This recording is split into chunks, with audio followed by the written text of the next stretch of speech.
Tlaxcala la Conquistadora, ¿cómo lo ves tú? Parte del Perú, junto a California, fueron fundados por los pueblos tlaxcaltecas. ¿Usted por qué piensa que le decimos agua de barranca? Hacemos un trueque en Tlaxcala, todavía se acostumbran los trueques, damos el pan y nos dan de comer. ¿Era colonia o era virreinato? Realmente eran los españoles los que mandaban. Se las preparamos con salsita y limón, patrón. Recuperando fuerzas después del esfuerzo descomunal. Antes de hacer estos videos tenía la historia de que Tlaxcala, por haberse aliado con los españoles, recibió privilegios, fue la cuna del mestizaje y luego la gran conquistadora. Pero al hacer estos videos, precisamente, como saben, siempre intentamos como rascar en fuentes y documentos y las cosas cambiaron por completo. En esta entrega recorreremos Tlaxcala para ver qué pasó después de la conquista. En el video anterior hablamos de cómo Tlaxcala se alió con los españoles y de dónde vino eso de Tlaxcala la traidora. Acompañaremos este paseo con recomendaciones gastronómicas y turísticas para su próxima visita. Y es uno de los estados muy chiquitos pero muy acogedores. Siempre ha sido el más pequeño y se sigue considerando así, independientemente de que ya Ciudad de México sea el estado más pequeño, pero tenemos diversidad. Es muy colorido Tlaxcala. Yo a empezar ni siquiera soy originario de aquí de Tlaxcala, pero 100% me quedo en Tlaxcala. La verdad es muy lindo. ¿De dónde eres originario? Del estado de México, de Toluca. Ah, por ahí viví. Tlaxcala es muy acogedor, la gente es súper linda. Es muy empática, yo siento que es de los lugares donde más he llegado y he sentido el cariño de las personas.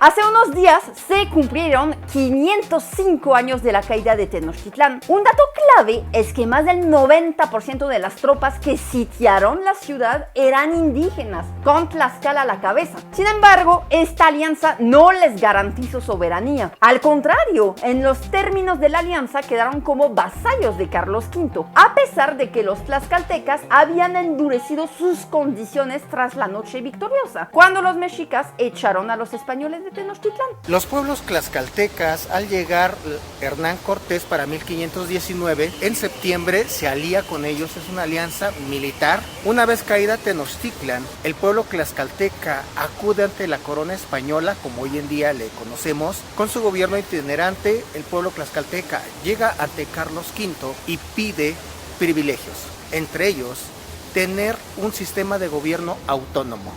Es por ello que había un gobernador español y un cabildo indígena. Muestra de ello tenemos debajo del reloj el escudo de Tlaxcala, en el arco central. Veamos en qué consistieron los privilegios que los españoles le concedieron a la ciudad de Tlaxcala. Del lado derecho tenemos el marco amarillo, cédulas reales que otorgó Carlos V al pueblo de Tlaxcala en privilegios. Vestir en la usanza española, andar a caballo, portar espada, tener su propio sistema de gobierno. Algunos privilegios fueron, ojo, solo para la nobleza tlaxcalteca, como usar el título nobiliario de don para hacerlos sentir una especie de potentados españoles. Otra cédula real le dio a Tlaxcala el título de muy noble y muy leal ciudad. Y un escudo de armas, uno de los más antiguos de México y muy cargado de iconografía europea. Aquí tenemos el escudo de Tlaxcala. En efecto, hay mucho referente y mucho símbolo pues totalmente europeo, ¿no? Las coronas, los estandartes, los castillos. La letra I representa a Isabel la Católica, la K a Carlos V y la F a Fernando el Católico. Pero los privilegios más importantes fueron otros. Prohibir a españoles quedarse con tierras en Tlaxcala, que Tlaxcala tuviera su propio cabildo indígena y salvar a Tlaxcala de la cruel encomienda, cuando los colonos básicamente esclavizaban a la población con trabajos forzados. Ahora bien, la pregunta del $1.000.000 que se hacen ustedes y que me hice yo al hacer este video, ¿fueron respetados estos privilegios? La respuesta la conoceremos más adelante. Primero veamos unos edificios muy importantes del centro y después vayamos a echar el taco a un restaurante muy tlaxcalteca. Ubicado en la Plaza de la Constitución está el Palacio de Gobierno de la ciudad de Tlaxcala y es un edificio monumental del siglo XVI que originalmente funcionó como las casas reales, es decir, que se destinaba a aposentar virreyes, obispos y otras autoridades virreinales. Aquí lo tienen muy hermoso. Este edificio en color rosa, a partir de 1770, es la Capilla Real de Indios, hoy en día Palacio de Justicia, pero su primera función fue la casa del gobernador español. Es por ello que en la parte baja tenemos el escudo imperial español plus ultra, eslogan, por así decirlo, de Carlos V, allá en aquel costado. Incluso fuera del águila bicéfala se van a poder apreciar las columnas de Hércules, aquí en la parte baja, y sobresaliendo el toisón con el vellocino de oro. ¿Y como de qué siglo es? Los escudos son del 16. Todo lo que vemos es del siglo XVIII. Al frente estaba el tianguis de la ciudad de Tlaxcala, pero algo muy importante, esta fue la casa del gobernador indígena de Tlaxcala. Es comida tlaxcalteca sí y mestiza, porque integramos otros ingredientes y pues bueno, otras técnicas también se ocupan. Esto es el sistema milpa, flor de calabaza, granos de elote, chile milpa, chochoyotas. Las chochoyotas son bolitas de masa que tiene el caldito y queso panela. Los platillos que acaban de pedir son como los más tradicionales. Bon appétit. Los flautamales, la sopa milta y bon appétit. Y el michote con el arroz en tamalito. Pues sí, como gran parte de la comida mexicana es la mezcla de culturas, ¿no? La cultura precolombina en esto de los insectos, el maíz, sobre todo el maíz, la base, el chile, el frijol, la calabaza, todo aquello que se haga en la milpa. En la milpa. Mezclado con con los diferentes ingredientes que llegaron primero de España y luego consecutivamente pues ya de otras. Que se fueron nutriendo culturas, ¿no? Desde otros horizontes, vamos a decir. Provecho. Y sí está de un picoso muy sabroso. Aquí están estos totopitos y acá hay una salsa que esta creo que está hecha de pulque, tiene como un saborcito a pulque. Pues bueno, a darle que es mole de olla. A darle que es michote de pollo. A probar el agua de maíz azul, pues. Está suavecita. Se siente arenosito como de polvo y con canelita. Se siente rico.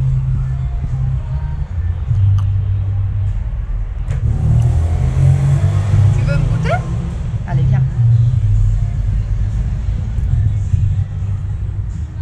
Si no quieren una comida formal, ¿qué tal unos insectos para botanear? Y hay restaurantes aquí en la ciudad en donde se pueden comer, por ejemplo, según la temporada, ¿no? Los escamoles, los gusanos de maguey. También por temporada puede ser chapulines, pero esos más bien los venden los señores como el que vino ahorita, así en la cubetita los venden como botanas. Se las preparamos con salsita y limón, patrón, pero vienen bien buenos. Comida prehispánica, jefa. Comida de los dioses aztecas, jefa. Mejor que la carne, Acosiles, camarón de río y chapulines. ¿Qué otras cosas hay como insectos? Chinicuiles. Katanas. Gracias, suerte. Gracias. Mira lo que vamos a comer. Hay una señora que pasaba, había tamales de ayacote, no sé qué sea. Ni yo. Mira lo que vamos a comer. ¿Qué es esto? Papá, siéntate. Papá, siéntate. Mira lo que hay. Mira lo que ¿Qué vamos es a eso? comer. Mira. Es camaroncito. Come un camaroncito. ¿Un camaroncito? Ah, está delicioso. Agárralo, mira. Son camarones de agua dulce, ¿verdad? Eso. Comiendo Acosiles. Acosiles. Así ves, es como chips. ¿Son fish? Son pitch. ¿Son fish de camarón? Le gustó. ¿Ustedes comerían insectos? Yo ahora ya estoy más familiarizada. Incluso he comido tarántula, escorpión, 100 pies, gusano, cucaracha y demás cositas parecidas. Ya hice un video al respecto. Si gustan verlo, dejaré la liga en la descripción. No lo pondría a comparar con ninguna otra cosa. Se parecen a unos gusanos que tenemos en Francia. Mezcal primero. Salud. Insecto venenoso y todo eso. Me gustó comer cucaracha. La verdad, en mis primeros días en México me resistía. Tenía mis reservas, pero si en Francia comemos caracoles, pues ¿qué me hacía de la boca chiquita y la sorprendida? Y me animé a comer estos bichitos. Ah, tiene todavía sus... Sí.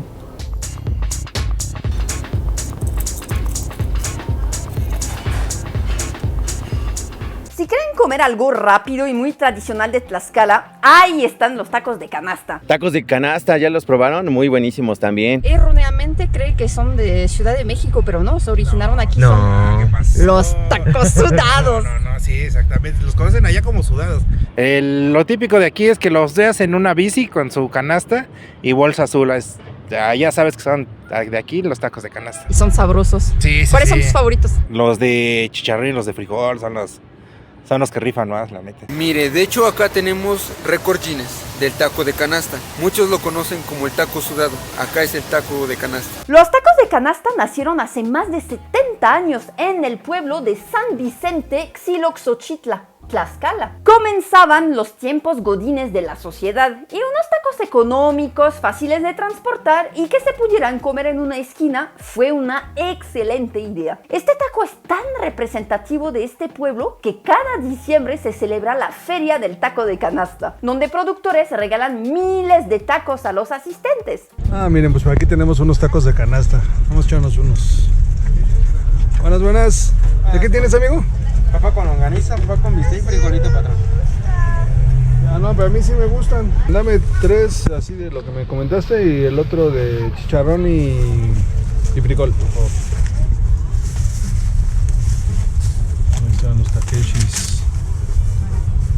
Panza llena, corazón contento. Ahora sí, regresemos al tema de los privilegios. ¿Pero eran realmente privilegios o era algo simbólico para apaciguar las aguas? Porque realmente, era colonia, realmente eran los españoles los que mandaban. A ver, pausa tantito, Iván. Para tantito el video aquí. ¿Era colonia o era virreinato? Muchos dicen que son cosas distintas, pero para mí el virreinato es solo una forma de colonialismo. Una colonia es un territorio subordinado a una metrópoli externa que es la que manda de verdad sobre su soberanía. Pero igual le pregunta a 2 inteligencias artificiales si la Nueva España fue una colonia y esto me respondieron. Sí. En términos fríos, prácticos e históricos, el virreinato de la Nueva España fue una colonia del Imperio Español. La razón es sencilla, era un territorio subordinado a la corona española, no tenía soberanía propia. Las autoridades máximas, virrey, oidores, altos funcionarios, actuaban en nombre del rey. Las decisiones fundamentales se tomaban en la metrópoli y la economía estaba integrada al sistema imperial. Ahora bien, el matiz importante es este. En la época no se le llamaba oficialmente colonia. Jurídicamente era un virreinato, considerado parte de la monarquía hispánica, con instituciones propias, leyes específicas como las leyes de Indias y una organización más compleja que la de muchas colonias de otros imperios. Exactamente. En la práctica, el monopolio comercial controlado por Sevilla, el trabajo forzado como la mita y la encomienda, y el envío constante de riqueza hacia Europa, configuraron una dinámica inequívocamente colonial. Aunque legalmente se consideraban provincias del imperio, las decisiones políticas clave, los altos cargos y el beneficio económico siempre se concentraron en la metrópoli. Bueno, dicho esto, sigamos. Era colonia, realmente eran los españoles los que mandaban. Digamos que sería un 50-50. ¿Qué? 50% el pueblo tlaxcalteca realizaba sus propias leyes de manera interna. Ok. Y estos tenían que ser avalados por el gobernador español. O sea, al final tenía el que daba el visto bueno era el gobernador español si no transgredía alguna ley ante la corona española. Ok. Entonces es por ello, decía, sería un 50-50.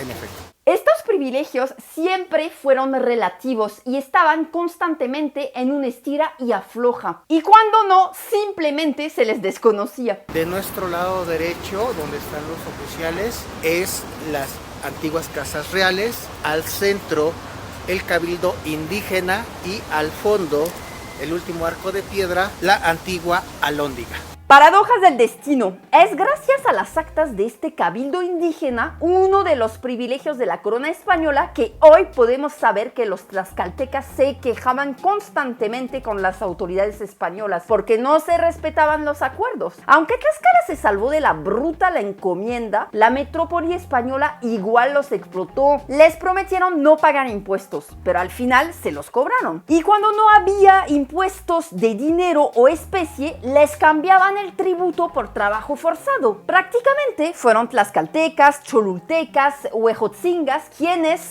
obligados, construyeron la llamada ciudad para españoles en lo que hoy es Puebla. Se le había prometido autonomía a Tlaxcala. Realmente una autonomía relativa, porque al final de cuentas tenía que rendir cuentas a la corona. Y años después de la conquista se les impuso la figura del alcalde mayor español. Y las tierras tlaxcaltecas también terminaron invadidas por españoles. El cabildo indígena se quejaba constantemente, como dijiste, pero finalmente con triquiñuelas legaloides, ¿a quién crees que el virreinato le daba finalmente la razón? pues, a los colonos. A los españoles. Y bueno, fue así que poco a poco el virreinato se fue metiendo a Tlaxcala, ignorando poco o mucho, según los momentos, los privilegios. Incluso por órdenes de la corona, al final del virreinato, Tlaxcala perteneció por un tiempo a la Intendencia de Puebla, ¿no? Y ahí ves otra vez al cabildo indígena recordándoles, bregando contracorriente, remando contracorriente, recordándole a las autoridades que tenían que respetar los privilegios. Pero bueno, ahorita a la distancia se me hace muy un tanto irónico estar recordándole al colonizador que no debe de colonizar, ¿no? De hecho, el famoso lienzo de Tlaxcala que están viendo se hizo en 1552 porque el cabildo indígena y el virrey Luis de Velasco querían recordarle a la corona su ayuda en la conquista y los privilegios pactados. Como ven, el lienzo trae el escudo de la casa Habsburgo rodeado por los 4 señoríos de Tlaxcala, imágenes cristianas y escenas del bautismo voluntario. También muestra las batallas donde tlaxcaltecas ayudaron a someter lugares como Jalisco, Michoacán, Guatemala. Eso sí, el lienzo oculta a propósito las duras batallas previas donde los tlaxcaltecas casi vencen a los españoles antes de aliarse. Los privilegios existían en el papel, pero en la práctica no siempre se cumplieron y además estos privilegios eran principalmente para la nobleza tlaxcalteca. Al final, el indígena común de Tlaxcala la pasó igual de duro que el indígena común mexica. Y sobre las 400 familias tlaxcaltecas que colonizaron regiones de México y sobre esta idea de una Tlaxcala conquistadora. ¿Qué hay sobre esto? Bueno, lo veremos más adelante. Ahorita nos dirigimos a un puesto que vende algo típico de aquí. Van a ver qué es. Se me antoja mucho. Hace un poquito de calor, me voy a refrescar. Hola. Hola, buenas tardes. Buenas tardes. ¿Tiene agua de barranca sin azúcar? ¿Cómo se hace? ¿Qué le ponen? Mire, elaborado de cacao, maíz y canela. Por tradición aquí le decimos agua de barranca. ¿Usted por qué piensa que le decimos agua de barranca? Me habían dicho que es porque es el mismo color y la misma consistencia que hace el agua cuando se estrella contra la roca. Para empezar, es el sonido. Se oye como si estuviera lloviendo. Luego, el agua turbia. Así es. La espuma, el hielo, las varitas. Por eso se asemeja a un agua de barranca, ¿ya vio? Entonces, por eso. ¿Gusta que se la sirva en una jicarita chiquita? No, voy a compartir con mi esposo o mi hijo. Entonces, ¿se lo pongo en un vasito? Por favor. Y aquí la tradición es la espuma, pero mucha gente le gusta la agüita. Y aquí le ponemos un poquito de cacao triturado. Ay, qué rico. ¿De qué parte nos visita? Yo soy de Francia, pero vivo en Ciudad de México. Ah, qué padre, bienvenida a Tlaxcala. Muchas gracias. A ver. Ay, qué delicia. Ah, qué refrescante es eso. Espumoso, espeso, divino, recomendado. ¿Gustan un poquito? De Tlaxcala, sea de la ciudad o del estado, ¿qué recomendarías? Las pirámides de Cacaxtla. Nuestro palacio. Segunda, nuestros museos. Y tercero, pues nuestros parques, nuestro centro. También aquí arribita, la Plaza de Toros. Pues ya sabe, en el mercado son igual buenos muy lugares sabroso, para comer. Sí, opciones. Muy buenas opciones para comer. Tenemos mucha cultura, bueno, es lo que he visto. Principalmente es la cultura aquí, la respetamos. Este pan es tradicional de Tlaxcala, es el pan típico, nosotros lo conocemos como pan de fiesta. ¿Por qué? Porque lo llevamos a las fiestas patronales de nuestro estado. Hacemos un trueque, en Tlaxcala todavía se acostumbran los trueques, damos el pan y nos dan de comer. Nos dan de comer mole de guajolote, tortillas hechas a mano, arroz, frijoles y tamales de anís. Suena de eso. Y para digerir todo esto, lo que es cerveza, tequila y pulque. Ya cuando nos vamos de la casa donde fuimos a comer, nos dan el famoso itacate, una ollita de barro con piezas de guajolote y más mole. El día lunes podemos regresar al recalentado llevando otro pan y hacemos el trueque. Por eso recibe el nombre de pan de fiesta. Tenemos cerca de 500 fiestas al año. Es bastante, más de una al día. Todo el santoral. Así como ahorita nos vamos conociendo, por ser mi amigo Cuautle, él cuando es en San Bernardino Contla, en mayo nos invita. Cuando es San Juan Totolac, en junio yo lo invito igual, y así nos vamos pasando esa amistad, esa fiesta de ir a los moles.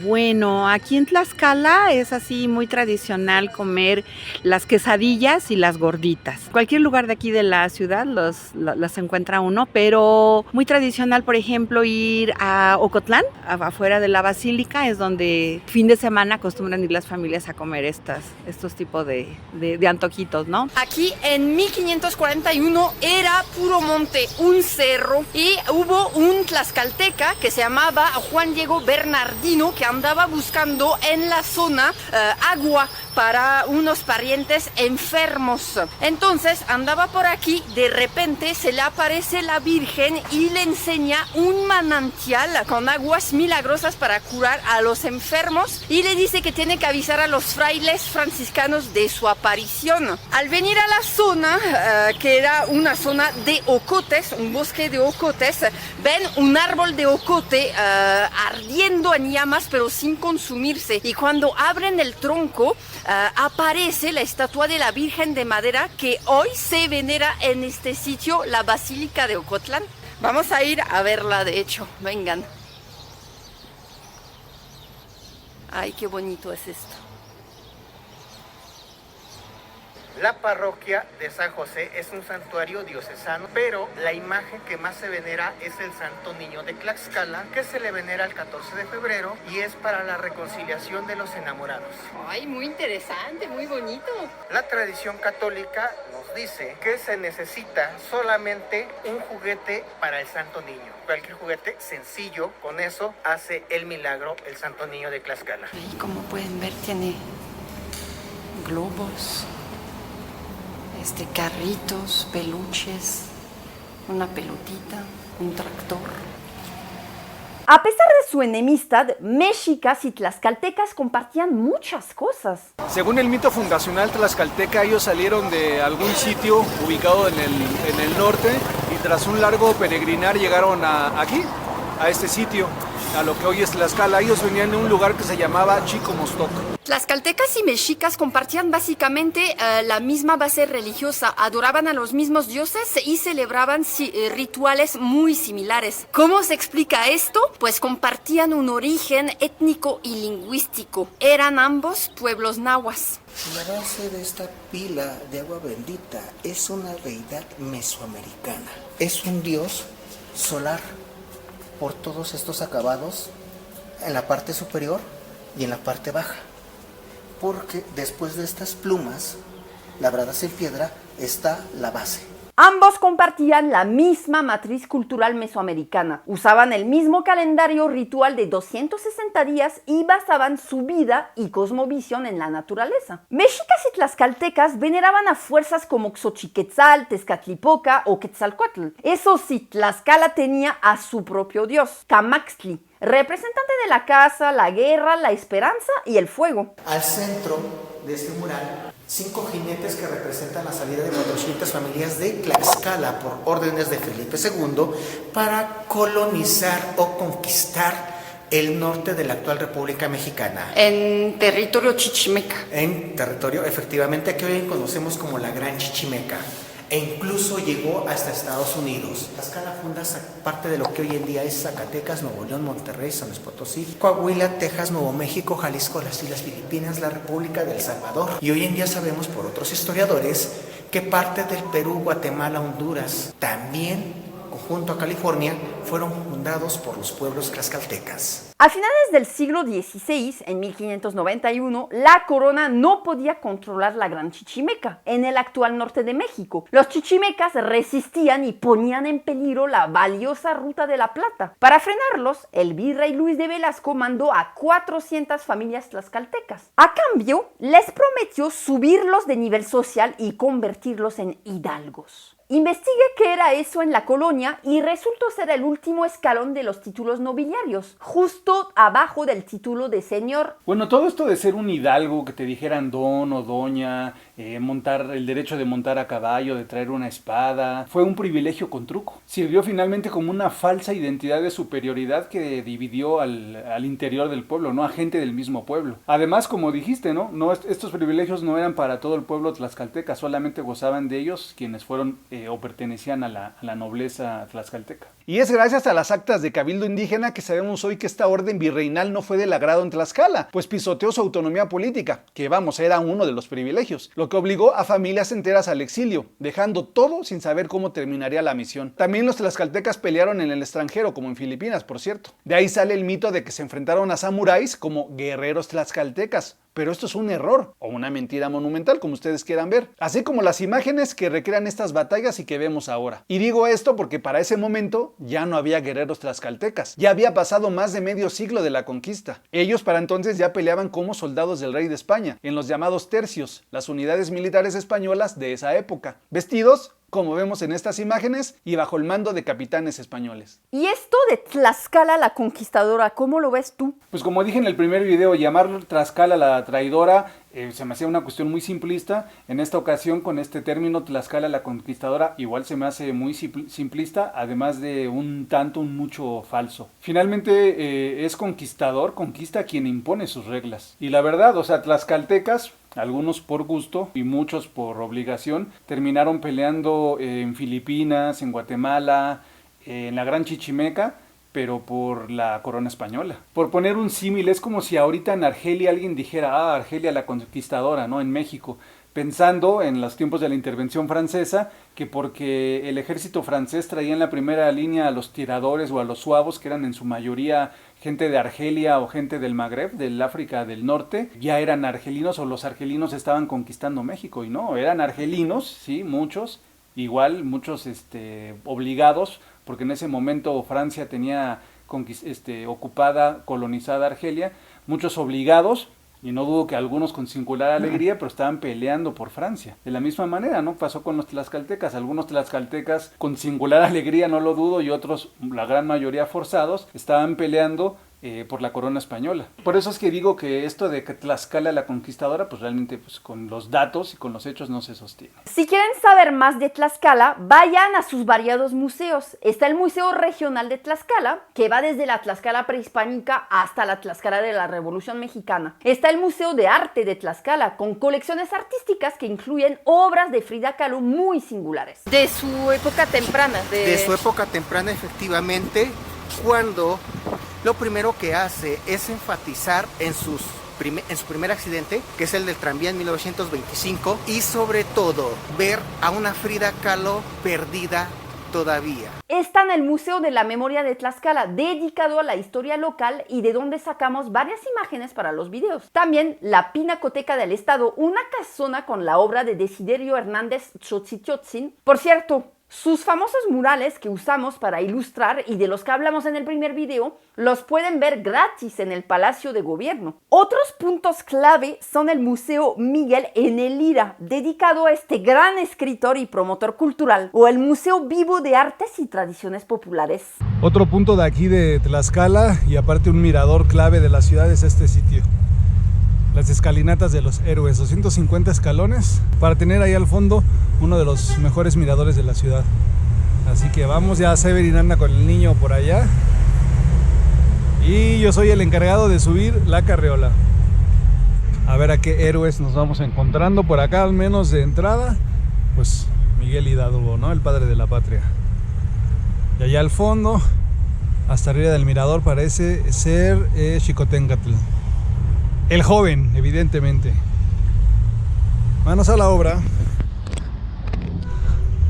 Acá tenemos a Vicente Guerrero. Aquí tenemos a Morelos. Por allá quien parece ser Francisco Villa, Emiliano Zapata. De este lado Josefa Ortiz, la corregidora. ¿Qué tal? Él me pasea, duro atleta. Tlaxcala sí existe. ¿Cómo de que no? Flores Magón, Venustiano Carranza. Ya mero llegamos a la cima. Llegamos al fin. Ahí está, Xicoténcatl Axayacatzin, jefe de los ejércitos tlaxcaltecas 1519.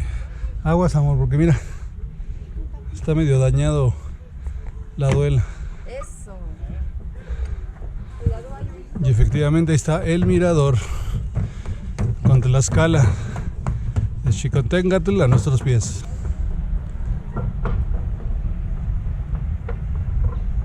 Como nos lo mencionaron en el video, Tlaxcala tiene muchísimas más cosas que ofrecer aparte de su capital. Nosotros aprovechamos para ir a Tlangatepec, uno de los 60 municipios que componen el estado.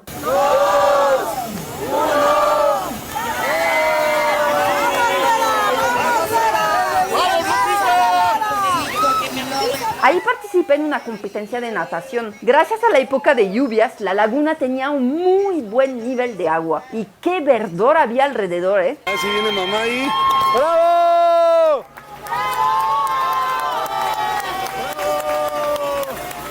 En el camino de regreso a la Ciudad de México, aprovechamos a pasar por una rica barbacha al lado de la carretera. Recuperando fuerzas después del esfuerzo descomunal. ¡Viva la barbacha! Y ya, hoy no, buenas tardes, Sion. Y ahorita ya nos vamos para la Ciudad de México, pero obviamente estamos por acá, en Tlaxcala, y mira a dónde pasamos a comer barbacoa. Barbacoa de Tulancingo Hidalgo, al pie de horno. Y ahí estamos, ya pedimos la orden. Así fue pues nuestro paseo por Tlaxcala, que es una ciudad pequeña pero muy linda, con una carga histórica y cultural muy fuerte, una gastronomía increíble, divina, que me encantó y que también carga con estos debates. Nosotros ya dimos nuestro punto de vista y ustedes díganos qué opinan.